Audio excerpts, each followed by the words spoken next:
Cześć! Większość z Was kojarzy mnie jako Tetsu, a tak właściwie nazywam się Tetsunosuke Watanabe i jestem tak zwanym hafu, czyli mieszanką polsko-japońską. Mój tata jest Japończykiem, a mama Polką. W tym filmie chciałbym zabrać Was w podróż do kraju, w którym się urodziłem i opowiedzieć historię mojego taty, który 40 lat temu zakochał się w Polsce, nauczył się języka polskiego, zgłębił polską kulturę i postanowił szerzyć ją na całą Japonię. Dlaczego postanowiłeś nauczyć się języka polskiego? To cała historia. Różne rzeczy są zacofane. Kilkanaście tysięcy książek może mam. Istnieje ukryty rasizm. W pewnym momencie zostawiłem na jej grobie karteczkę i była odpowiedź. 100 milionów jenów. Zapraszam Was w podróż do mojego drugiego domu. Lecimy do Japonii.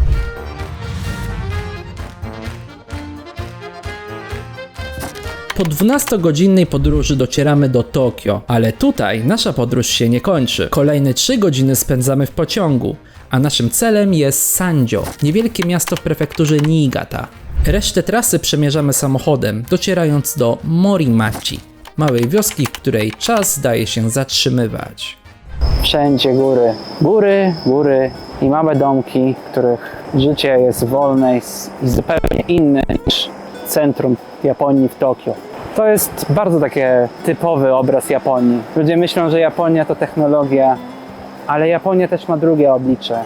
Spokojne, ciche, wręcz spójne z naturą. I tutaj właśnie możemy uświadczyć tego.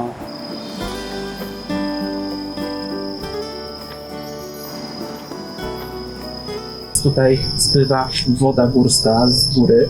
Słuchajcie, jest ona krystalicznie czysta. Pamiętam, że moja babcia tutaj montowała taki, nie wiem jak to nazwać, pudełko, które się cały czas kręciło i w środku były wsadzone warzywa.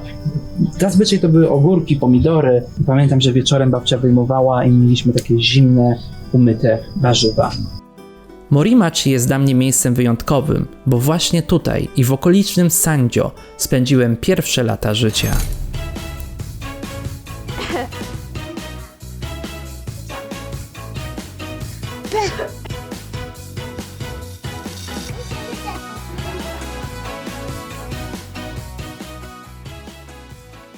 Tutaj właśnie, pośród pól ryżowych i górskich krajobrazów, znajduje się mój dom rodzinny. Miejsce wyjątkowe, które skrywa w sobie pewną tajemnicę. W tym domu właśnie kryje się, można powiedzieć, małe serce z Polski. Jest to może druga ambasada nawet polonistyczna. Kto by się spodziewał, jak tak spojrzeć z zewnątrz. Spędzałem dzieciństwo w tym domu.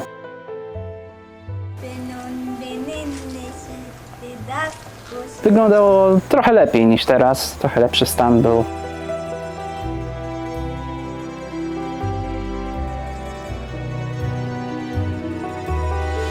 Ale zawsze był stary. Jednak teraz, jak do niego wchodzę, no to muszę powiedzieć, że już to nie jest dom. To jest biblioteka.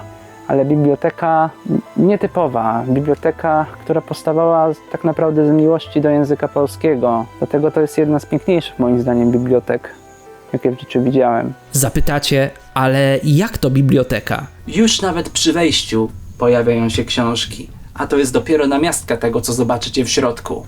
Jest to swoista, mała, zarazem wielka biblioteka w domu. Zobaczcie, książki są absolutnie wszędzie. Na korytarzu, pod schodami. To dopiero początek tego, co zobaczycie w dalszej części filmu, ale już teraz chciałbym Wam przedstawić właściciela tej kolekcji. Oto mój tata. Dzień dobry Państwu. Nazywam się Kazuyoshi Watanabe. Yoroshiku onegai shimasu. Pewnie macie wiele pytań. Dlaczego? Po co? Na co? Wszystko Wam opowiem, ale zacznijmy od początku. Dlaczego postanowiłeś nauczyć się języka polskiego? To cała historia. Gdy miałem 17 lat, to znaczy w roku 1976 odbyły się Igrzyska Olimpijskie w Montrealu. Wtedy zostałem zachwycony wspaniałym biegiem Ireny Gierczynsztajn-Szewińskiej. W finale walka trwała do ostatniej prostej.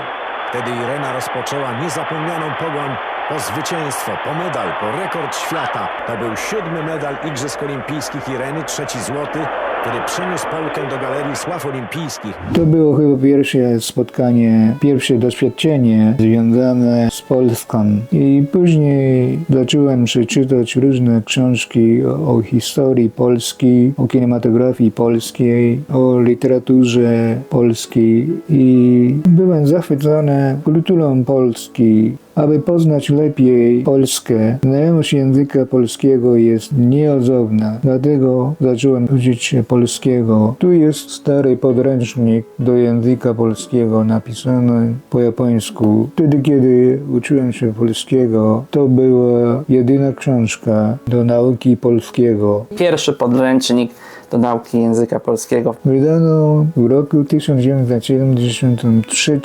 Opracowali Kimura i Yashigami. Tu napisałem, kupiłem tę książkę 20 sierpnia 1979 roku. To był początek mojej kariery, mojej polskiej kariery, tak można powiedzieć, czyli ponad 40 lat. 40 lat uczyć się języka i fascynować się kulturą Polski. To jest coś pięknego. Tutaj możemy poczuć klimat tego miejsca. Jest to dosłownie biblioteka. Wszędzie książki. Andrzej Wajda. Co tu kolejną książkę mamy? Polish Film and the Holocaust. Nóż w wodzie.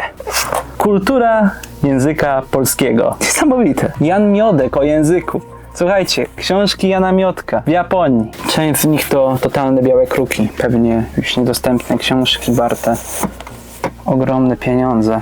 Jak byłem mały, wydawało mi się, że to jest absolutnie rzecz zwyczajna, że ktoś kolekcjonuje tyle książek.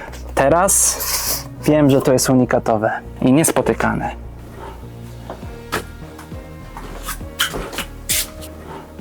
To jest niewyobrażalna ilość. Quo Vadis. Kino polskie jako kino narodowe.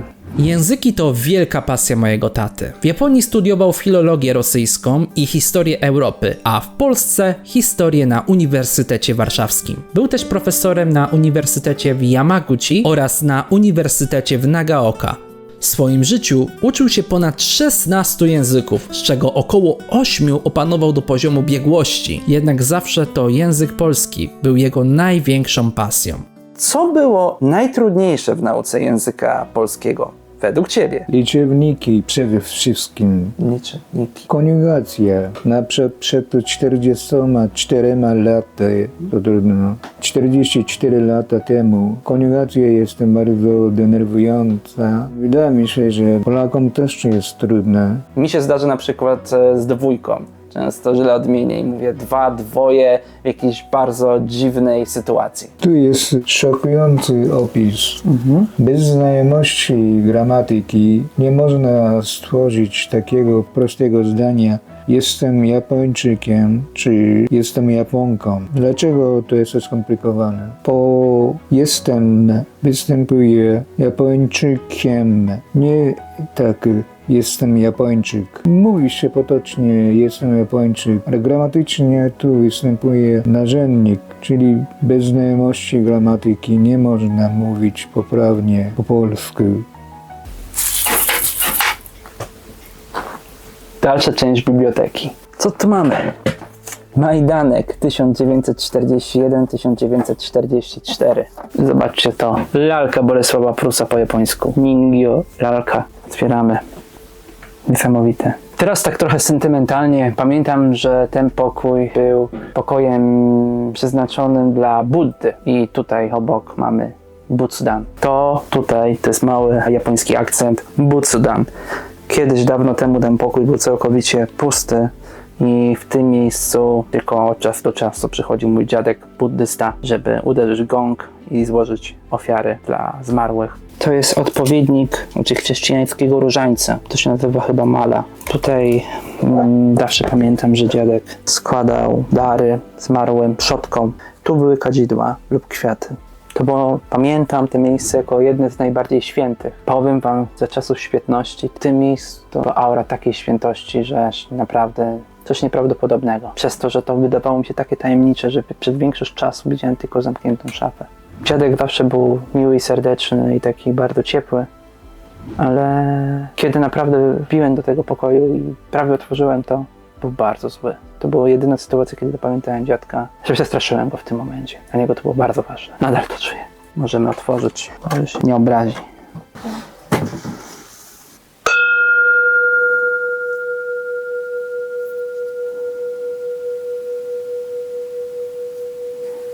Jak byłem mały, w środku tam znajdował się zwój, którego nigdy w życiu nie widziałem.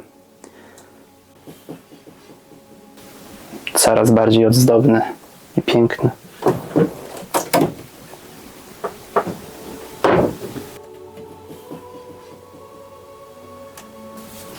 Ostatnia warstwa.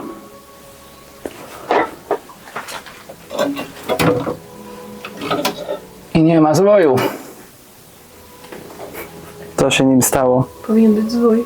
Tak, tu powinien być zwój. Albo figurka Buddy. A nie ma. Oj, dziadek byłby niezadowolony, że tam grzebie.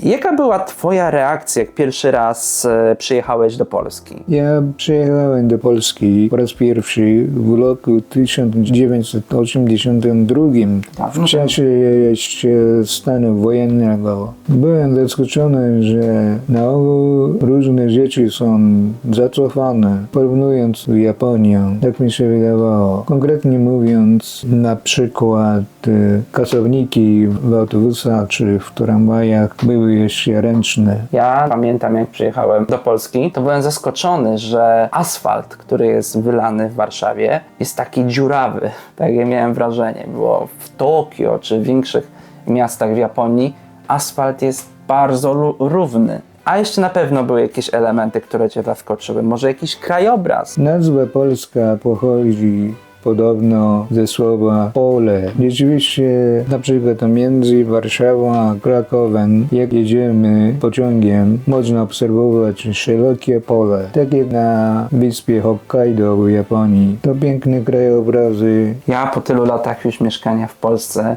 to już ten krajobraz stał się taki dla nas bardzo zwyczajnym, przynajmniej dla mnie, ale zdaję sobie sprawę, że dla osób, które wychowywały się w Japonii, to musi być widok, w cudzysłowie mówiąc, egzotyczny. Japonia jest górzystym krajem. Tak. To na przykład dla mnie ta górzystość nadal robi wrażenie. Wtedy, kiedy podróżujemy w Japonii, wszędzie są tunele.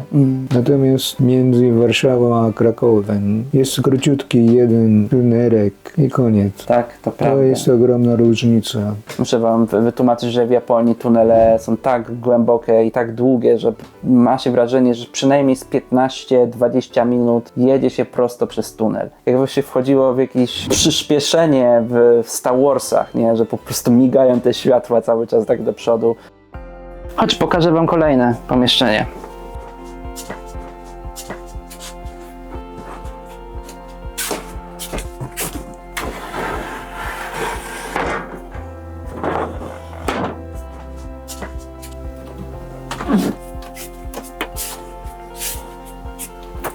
Już trzecie pomieszczenie, w którym jesteśmy. Cały czas książki. Pisanka i lalki. To jest mój pradziadek, a tam jest dziadek, który już nie żyje. Jan Paweł II. Jan Paweł. O, tego się nie spodziewałem tu. Demon Slayer.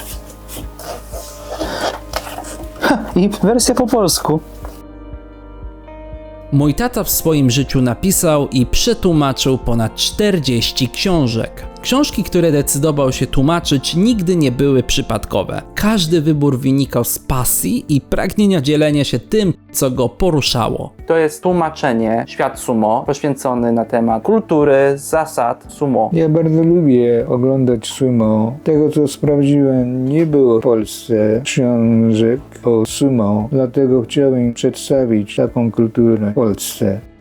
O, to jest w ogóle dzieło mojego taty. Przetłumaczył bardzo ważną mangę Boku no Gigen na język polski. W polskim wydaniu się chyba nazywa Hiroshima 1945.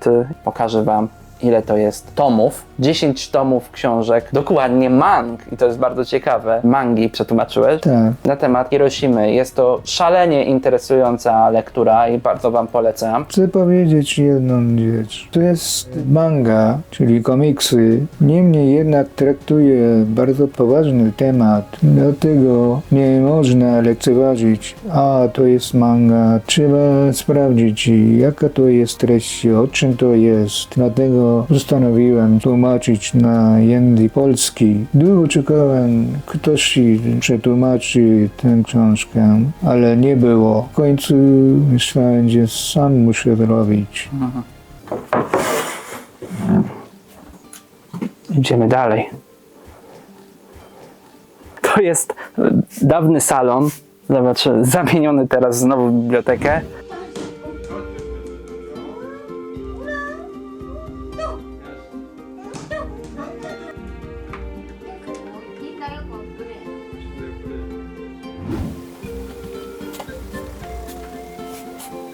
Testy z języka niemieckiego. Bardzo specjalistyczne książki. Języka, komunikacja, łatwe przysłowia. Te książki są właściwie nieosiągalne w Japonii. Trzeba je kupować w internecie, więc wyobraźcie sobie, jakie to są białe kruki w tym kraju. Powiedz mi, czy zastanawiałeś się kiedykolwiek, ile masz tutaj książek, czy może je liczyłeś? Nie policzyłem, nie próbowałem nawet liczyć. Może kilkanaście tysięcy książek może mam. Kilkanaście tysięcy książek. Jeżeli ukazuje się polskie nowe książki jako ciekawe, to nie mogę nie kupić tych książek. Jak już kupujesz książki, to kupujesz o jakiej tematyce? Czy jakiś konkretny typ książek kupujesz? Po pierwsze, o historii Polski. Mnie interesuje najbardziej powstanie warszawskie 1944 roku. Po drugie, o językoznawstwie. Interesuję się poprawnością języka i kulturą językową. Po trzecie, wybieram książki o kinematografii polskiej. Nigdy nie wiadomo, kiedy nadejdzie chęć na naukę języka polskiego. Dlatego mój tata tutaj posiada nawet w toalecie książki w zakresie języka polskiego. Nawet w przedsionku do łazienki możemy znaleźć tutaj książki. Przewrót majowy, Kościuszko. Jest tu gorąco i zobaczcie, można w Japonii kupić taką kawę mrożoną, litrową, słodzoną, czarną. Zimna kawa. Tego mi brakuje. Jesteśmy w kuchni. I nawet tutaj znajduje się kolekcja książek.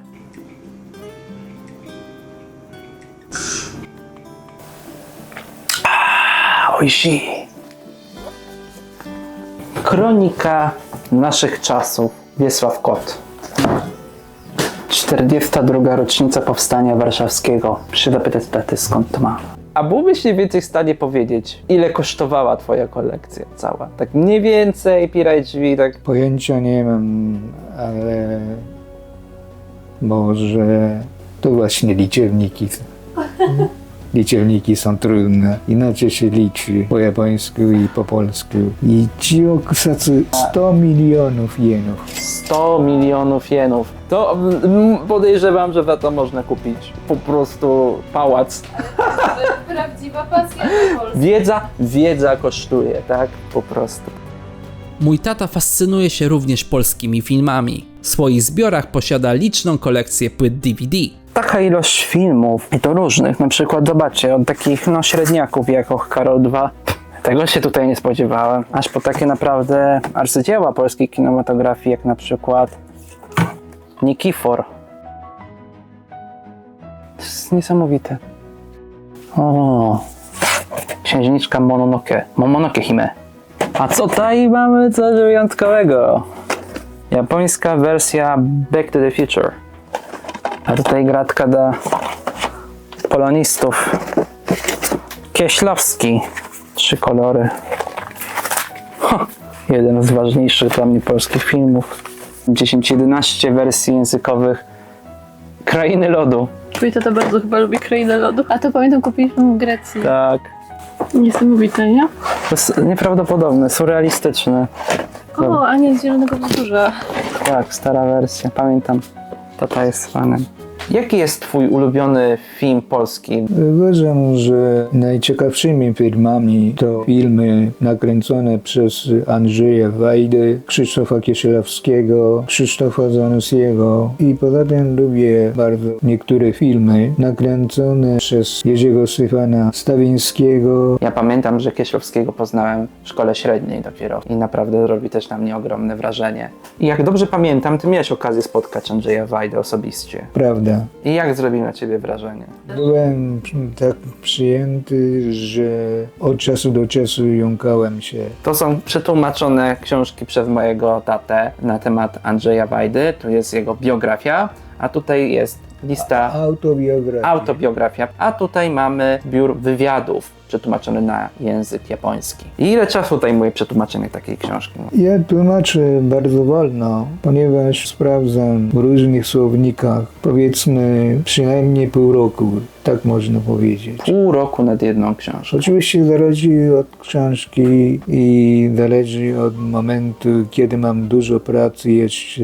A jakie są takie problemy typowe dla tłumacza, załóżmy języka polskiego na japoński na przykład? Czy są jakieś rzeczy, które są tak trudne do przetłumaczenia właśnie z punktu widzenia kulturowego, językowego? Bardzo często zdarza, jeżeli chodzi o jedno zdanie, znam znaczenie, tylko jak by to można powiedzieć po japońsku. Długo poświęcam pracy szukania słów, dlatego muszę korzystać z różnych słowników. Chyba już pokazaliście. Że nawet w toalecie jest słownik. Tak? Nawet kiedy, wiesz, siedzieć na waszlecie, zawsze trzeba się to uczyć języka polskiego. Zgadza się? Tak.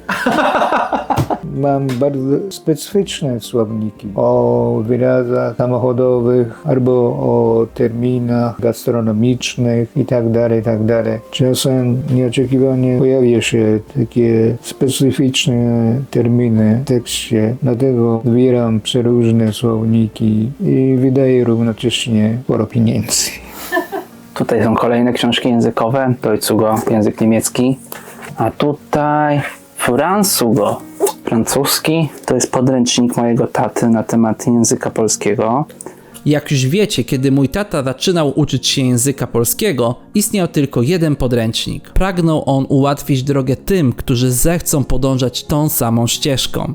Dlatego napisał kilka książek do nauki języka polskiego. A za tą książką, a konkretnie jej okładką, kryje się niesamowita historia, którą najlepiej rozpocząć od pytania do mojego taty, kto jest jego ulubioną polską aktorką. Moją ulubioną aktorką jest Teresa Tuszyńska, która już nie żyje.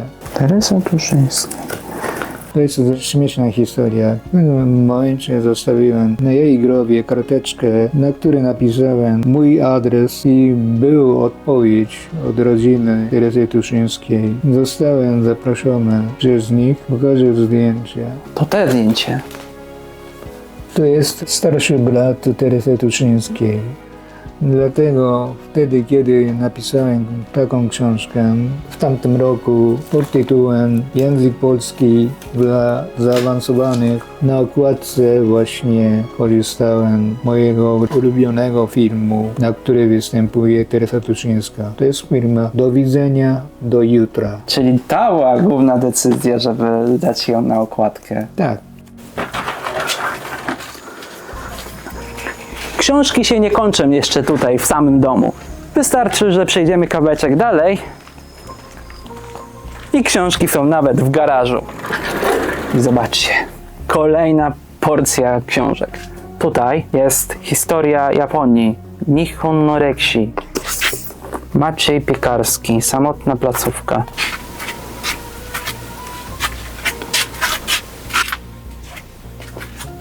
Historia powszechna.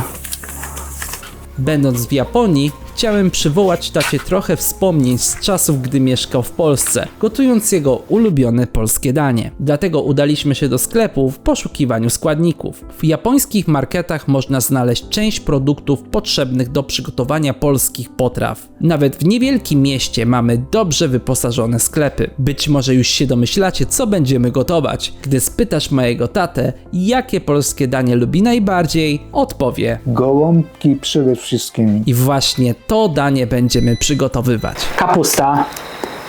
Japonii są trochę mniejsze, jak tutaj widzicie, takie no mniej jakby okazałe. Kupiłem cebulę, marchewki, czosnek, puszka pomidorów. Z Polski przywiozłem ziele angielskie oraz liść laurowy. A dlaczego? Dlatego, że w Japonii są stosunkowo trudno dostępne i nie w każdym supermarkecie je kupicie. Dodatkowo mięso mielone oraz, tego nie mogło zabraknąć, ziemniaki. A, jeszcze wczoraj ugotowałem w rice cookerze tutaj ryż i on będzie też potrzebny do naszych gołąbków. Bierzemy się do roboty i będziemy przyrządzać jedzonko. A w międzyczasie zapytamy mojego tatę, czy jest jeszcze jakieś inne polskie danie, które mu smakowało. Bigos to na pewno polska potrawa i smakuje mi oczywiście. Dużo Japończyków, którzy jedli właśnie bigos z Polski, mówiło, że jest to bardzo dobra rzecz. Ja też uwielbiam bigos, mamy to samo. Jest takie danie, które panu nie smakowało właśnie i które w ogóle nie przypadło to panu też. do gustu w Polsce. Cynaderki. Serdelki. Cynaderki. Cynaderki? Cynaderki, co to było? To jest takie mięso. To jest potrawa zrobiona z nyrek. Ja nawet nie słyszałem o cynaderkach. Skąd prawda? Cynaderki mocno pachną. Aż nawet można powiedzieć, że śmierdzą. A jeszcze jakieś inne danie ci nie smakowało? W ogóle wnętrzności nie lubię. Czyli flaki? Nie lubię, aczkolwiek wiem, że wielu Polaków lubi. Lubię, ale Beata już nie. Co myślisz o kaszance? Mógłbym jeść, ale niespecjalnie smakuje. Ale ogórki kiszone? Smakują. Smakują. A pierogi? A pierogi właśnie, co sądzisz o pierogach? Pierogi jakoś tak tłuste, nie? Z masłem czy z olejem Polacy jedzą chyba. Tak, często polewają. Wolisz giozę czy polskie pierogi? Giełza smakuje bardziej. Gioza. Ja też wolę giozę. Mamy cebuliony. O, zaskoczył mnie ten nóż.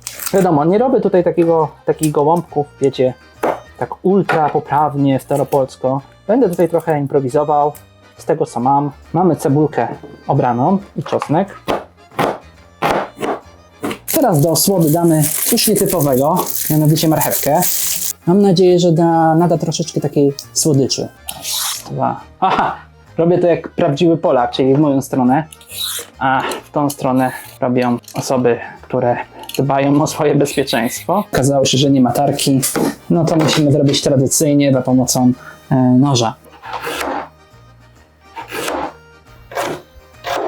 Wydaje mi się, że będzie smaczniej, kiedy te składniki delikatnie podsmażę. Do roboty. Zobaczcie, znalazłem tylko taką właśnie krzywą patelnię. Wszystko wynika z tego, że generalnie w Japonii mało się gotuje w domu, zazwyczaj się kupuje w restauracjach. Mam tu olej, trochę wleję, wrzucamy cebulę. Dalej podsmażyłem również marchewkę i czosnek. Powiedz mi, co myślisz o filmach, które tworzę na YouTube, na TikToka, Instagrama i w ogóle działalności kulinarnej w internecie? Takie filmy są bardzo ważne i odgrywają bardzo ważną rolę w przedstawieniu kultury kulinarnej japońskiej. Z tym, że niektóre składniki bywają nieosiągalne, prawda?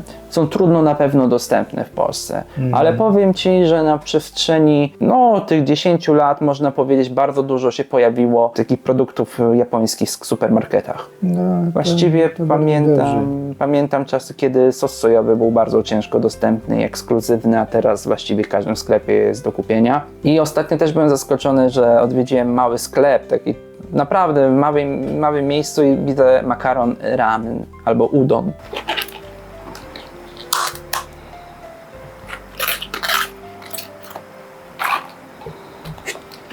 Teraz natniemy delikatnie z tej strony brzeg, żeby potem łatwiej można było zwijać.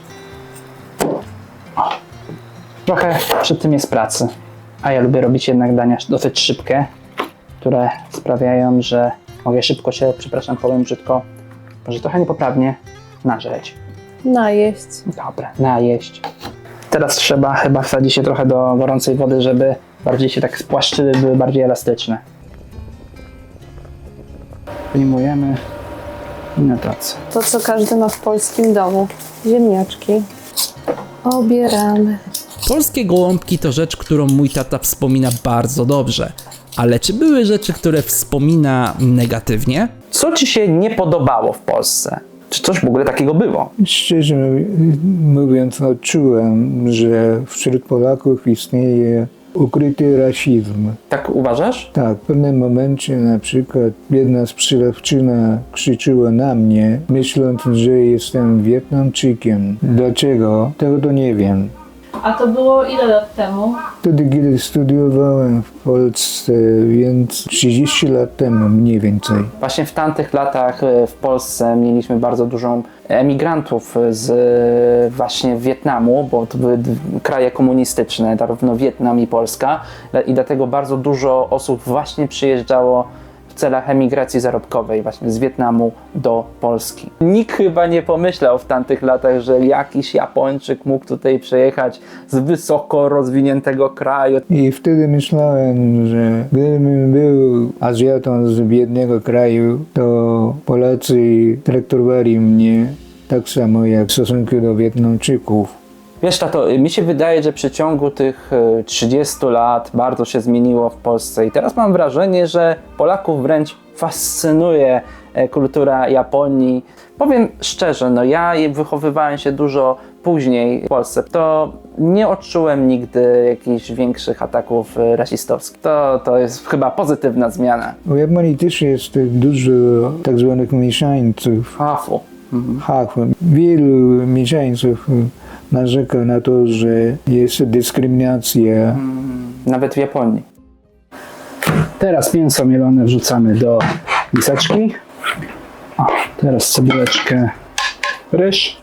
Wrzucamy jajeczko. Zrobimy tutaj klasycznie sól, tyle. Pieprz na oko. No i kilka składników nietypowych. Ajinomoto, czyli glutaminia monosodowy. Mówiłem, że w Japonii one występują właściwie w każdym domu, a w Europie jest uważany za truciznę prawie. No i coś nietypowego do gołąbku, sos sojowy. Mam nadzieję, że takie połączenie da lepszy smak, bo nie mamy niestety bulionu. Teraz zabieramy się za zwijanie gołąbku. Mamy farsz. O. I zwijamy. I mamy pierwszego gołąbka. Spróbujemy zrobić taki bardzo uproszczony sos pomidorowy. I tutaj zawsze się przydaje paznokieć, ale czekaj, ja mam na to metodę. Kładam tu. I na patelnię. Rozwalimy sobie pomidorki. Odrobinkę soli, ale nie za dużo, bo same gołąbki mają. Trochę może oliwy dam. Trochę pieprzu. I przyprawy z polskich, liść szrabowy 2 razy i trochę ziela angielskiego. Teraz dodamy gołąbki właśnie do tego sosu, który tutaj powstał. Ciekawe, czy się mieszczą tutaj wszystkie. Co najbardziej Cię zaskoczyło w Polsce, ale w taki pozytywny sposób? Jest takie przysłowie, polskie przysłowie, gości w dom, Bóg w dom. Byłem sfascynowany gościnnością Polaków. Polacy bardzo lubią przyjmować gości do domu, natomiast Japończycy nie. Według Japończyków z powodu, że mieszkanie jest małe, dlatego. Chociaż Polacy mają małe mieszkanie, oni przyjmują gości do domu. Więc to jest różnica mentalności między Japończyków a Polaków. Tak mi się wydaje. No to gdzie Japończycy przyjmują gości? W restauracji, w knajpach, w takich miejscach. Na pewno gościnność się bardzo różni w Japonii i w Polsce. W Polsce chętniej zapraszamy do domu. W Japonii raczej jak już się spotyka z gośćmi, to idzie się do restauracji. Trochę sosu mi wyparowało zbyt bardzo, ale chyba nie ma z tym większego problemu. Proszę, tato, dla ciebie. Dziękuję. Nietypowo pałeczkami się podtrzymuję, bo skończyły się widelce. Zobaczymy, jak smakuje. Polski gołąbek. Japoński gołąbek, japońskiego mięsa. Dobry. Choć trochę sosu brakuje. No wyparował.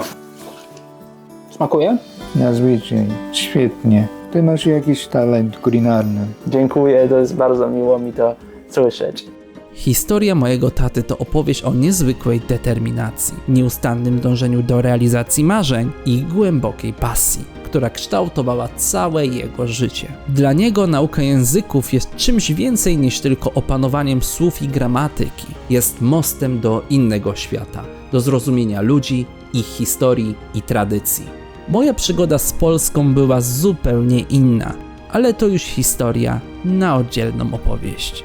Dziękuję, tato, za wywiad. Jest to dla mnie naprawdę ważna rzecz i mam nadzieję, że twoje publikacje, książki, twoja niezwykła kolekcja zostanie pokazana światu w Polsce.